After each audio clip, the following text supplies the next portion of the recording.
जय हिंद, नमस्कार साथियों, स्वागत है आपके अपने परिवार पे। तो आज हम जीके का दूसरा प्रैक्टिस सेट देखने वाले हैं। तो आज का यह क्लास बहुत ही महत्वपूर्ण होने वाला है, वीडियो को अंत तक जरूर देखिएगा। चलिए आगे बढ़ते हैं। तो पहला सवाल है, गुलामगिरी पुस्तक के लेखक कौन है? तो गुलामगिरी पुस्तक के लेखक आपका ज्योतिबा फुले हो जाएंगे। ठीक है, ऑप्शन नंबर ए आपका सही उत्तर हो जाएगा। अगर मैं आपसे पूछूँ आर के नारायण द्वारा कौन सा पुस्तक लिखा गया है, तो आर के नारायण द्वारा गाइड पुस्तक लिखा गया है। ठीक है, गाइड पुस्तक यह बहुत ही महत्वपूर्ण है। ठीक है, यह बार बार पूछा गया पुस्तक है। ठीक है, तो इसको थोड़ा ध्यान में रखिएगा। चलिए आगे बढ़ते हैं और दूसरा सवाल करते हैं। तो दूसरा सवाल है, हॉर्नबिल महोत्सव भारत के किस राज्य में मनाया जाता है? तो हॉर्नबिल महोत्सव भारत के नागालैंड में मनाया जाता है। ठीक है, ऑप्शन नंबर डी आपका सही उत्तर हो जाएगा। ठीक है, मैं आपसे पूछूं असम का लोक नृत्य क्या है? तो असम का लोक नृत्य क्या हो जाएगा? बिहू हो जाएगा। ठीक है, असम का लोक नृत्य क्या हो जाएगा? तो बिहू हो जाएगा। ठीक है, पंजाब का पूछूं तो पंजाब का क्या हो जाएगा? तो पंजाब का भांगड़ा हो जाएगा। ठीक है, पंजाब का क्या हो जाएगा? भांगड़ा हो जाएगा। और राजस्थान का क्या हो जाएगा? तो घूमर हो जाएगा। ठीक है, घूमर घूमर हो जाएगा। ठीक है, राजस्थान का क्या हो जाएगा? घूमर हो जाएगा। ठीक है, तो इसको थोड़ा ध्यान में रखिएगा। चलिए आगे बढ़ते हैं, अगला सवाल करते हैं।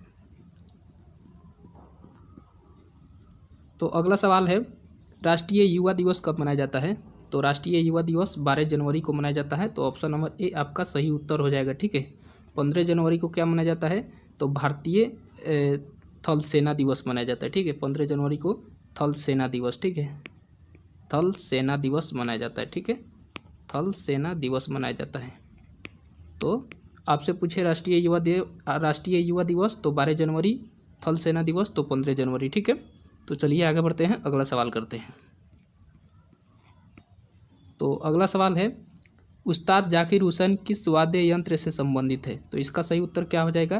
तो इसका सही उत्तर आपका ऑप्शन नंबर डी हो जाएगा। ठीक है, ऑप्शन नंबर डी आपका सही उत्तर हो जाएगा। ठीक है, अगर मैं आपसे पूछूं सितार से कौन संबंधित है? सितार से कौन संबंधित है? तो सितार से पंडित रविशंकर। ठीक है, पंडित रविशंकर हो जाएंगे। ठीक है, सितार से। अगर मैं आपसे पूछूं शहनाई से कौन संबंधित है? ठीक है, तो शहनाई से कौन संबंधित है? तो शहनाई से आपका शहनाई से आपका बिस्मिल्लाह खां हो जाएंगे। ठीक है, शहनाई से बिस्मिल्लाह खां हो जाएंगे। बिस्मिल्लाह खां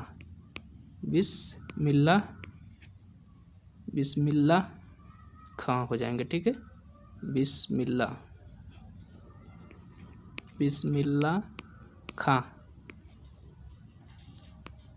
बिस्मिल्लाह खान शहनाई से हो जाएंगे। और संतूर से पूछे तो संतूर से आपका कौन हो जाएंगे?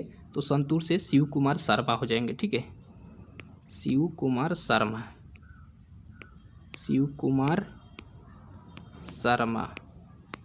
ठीक है, तो शिव कुमार शर्मा हो जाएंगे, इतना याद रहेगा आपको। ठीक है, सितार से पूछे तो सितार से आपका पंडित रविशंकर, शहनाई से बिस्मिल्लाह खां हो जाएंगे, और संतूर से शिव कुमार शर्मा। अगर आपसे तबला से पूछे तो जाकिर हुसैन हो जाएंगे। ठीक है, इतना नोट कर लेंगे, यह बहुत ही महत्वपूर्ण है, बार बार पूछा जाता है, तो इसको थोड़ा ध्यान में रखेंगे। ठीक है, चलिए आगे बढ़ते हैं, अगला सवाल करते हैं।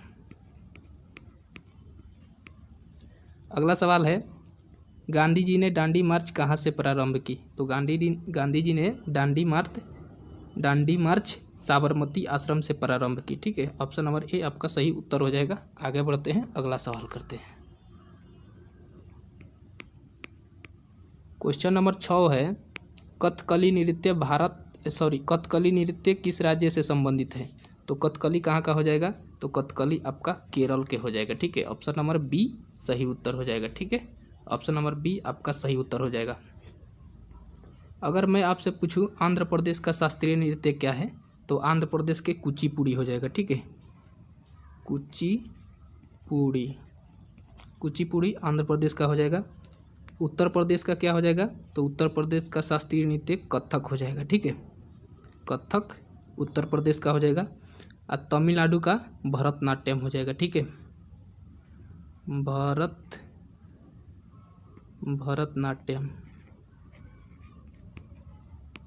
भरतनाट्यम तमिलनाडु का हो जाएगा। ठीक है, इतना क्लियर है। चलिए आगे बढ़ते हैं, अगला सवाल करते हैं। क्वेश्चन नंबर 7 है, असहयोग आंदोलन के प्रारंभ के समय वायसराय कौन था? तो असहयोग आंदोलन के प्रारंभ के समय वायसराय लॉर्ड डलहौजी था। ठीक है, लॉर्ड डलहौजी आपका सही उत्तर हो जाएगा। लॉर्ड डलहौजी था या फिर लॉर्ड चेम्सफोर्ड था? तो आपका सही उत्तर लॉर्ड चेम्सफोर्ड होगा, ऑप्शन नंबर बी। सॉरी, ठीक है, ऑप्शन नंबर बी आपका लॉर्ड चेम्सफोर्ड होगा। ठीक है, ऑप्शन नंबर बी आपका सही उत्तर होगा। ठीक है, अगर डलहौजी के समय पूछूंगा तो डलहौजी का समय ट्रेन आया था। ठीक है, ट्रेन की शुरुआत भारत में डलहौजी के समय हुई थी। ठीक है, ट्रेन की शुरुआत डलहौजी के समय हुई थी। अगर मैं आपसे पूछूं भारत का विभाजन कब हुआ, तो माउंटबेटन के समय। ठीक है, माउंटबेटन के समय भारत का विभाजन हुआ। ठीक है, यानी भारत पाकिस्तान अलग हुआ लॉर्ड माउंटबेटन के समय। ठीक है, करजन के समय बंगाल विभाजन हुआ। ठीक है, करजन के समय बंगाल विभाजन हुआ। कब हुआ था? तो 1905 में हुआ था बंगाल विभाजन। करजन के समय बंगाल विभाजन कब हुआ था? तो 1905 में हुआ था। ठीक है, इतना क्लियर है। असहयोग आंदोलन किसके समय हुआ था? तो लॉर्ड चेम्सफोर्ड के समय हुआ था। डलहौजी के समय क्या होता? तो ट्रेन आया था डलहौजी के समय। ठीक है, तो अगर आपसे पूछा जाए सवाल कि भारत में ट्रेन किसके समय आया था, तो डलहौजी के समय आया था। और लॉर्ड कर्जन के समय क्या हुआ था? तो लॉर्ड कर्जन के समय आपका बंगाल विभाजन हुआ था 1905 में। ठीक है, अगर आपसे पूछ ले लॉर्ड माउंटबेटन के समय क्या हुआ था, तो भारत का विभाजन हुआ था, यानी भारत को 2 टुकड़ा करके गया था। ठीक है, भारत और पाकिस्तान। ठीक है, चलिए आगे बढ़ते हैं, अगला सवाल करते हैं। अगला सवाल है, भारत का कौन सा राज्य आबादी में सबसे कम है? तो ये तो सबको मालूम है, गोवा आपका सही उत्तर हो जाएगा, ऑप्शन नंबर सी। ठीक है, ऑप्शन नंबर सी आपका सही उत्तर हो जाएगा।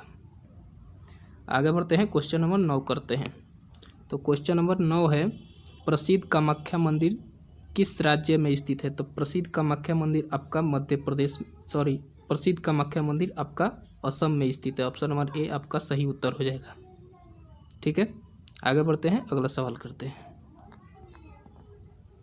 क्वेश्चन नंबर 10 है, विंग्स ऑफ फायर पुस्तक के लेखक कौन है? तो इसका सही उत्तर क्या होगा? तो ऑप्शन नंबर ए आपका सही उत्तर हो जाएगा। ठीक है, APJ Abdul Kalam wings of fire पुस्तक के लेखक हैं। ओके, चलिए आगे बढ़ते हैं, अगला सवाल करते हैं। तो अगला सवाल है, भारत का सबसे अधिक जनसंख्या वाला राज्य कौन सा है? तो आपका उत्तर प्रदेश है, ऑप्शन नंबर ए सही उत्तर हो जाएगा। ठीक है, आगे बढ़ते हैं, क्वेश्चन नंबर 12 पे चलते हैं। तो क्वेश्चन नंबर 12 है, निम्न में से अक्षरधाम मंदिर किस राज्य में है? तो आपका सही उत्तर क्या हो जाएगा? तो आपका सही उत्तर ऑप्शन नंबर बी गुजरात हो जाएगा। ठीक है, एक दिल्ली में भी है। ठीक है, तो दोनों में से कोई एक ही ऑप्शन देगा। ठीक है, या तो गुजरात देगा या तो दिल्ली देगा। ठीक है, तो आपका ऑप्शन नंबर बी सही उत्तर हो जाएगा। आगे बढ़ते हैं, क्वेश्चन नंबर 13 करते हैं। क्वेश्चन नंबर 13, हड़प्पा कालीन शहर कालीबंगा भारत के किस राज्य में है? तो हड़प्पा शहर कालीबंगा आपका राजस्थान में है। ठीक है, ऑप्शन नंबर ए आपका सही उत्तर हो जाएगा। ठीक है, ऑप्शन नंबर ए आपका सही उत्तर हो जाएगा। ठीक है, आगे बढ़ते हैं, चलिए।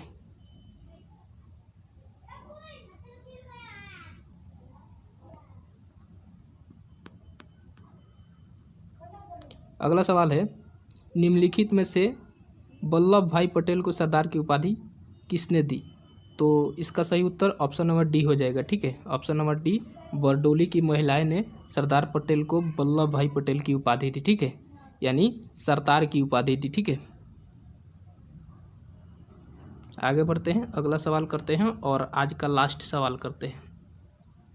आज का लास्ट सवाल है, हड़प्पा द्वारा ... खोजा गया था। तो हड़प्पा द्वारा ... खोजा गया था, तो मतलब कहने का मतलब है हड़प्पा किसके द्वारा खोजा गया था? ठीक है, तो इसका सही उत्तर दयाराम साहनी हो जाएगा। ठीक है, दयाराम साहनी के द्वारा खोज किया गया था। कब किया गया था? तो 1921 में किया गया था। ठीक है, हड़प्पा का खोज कब किया गया था? तो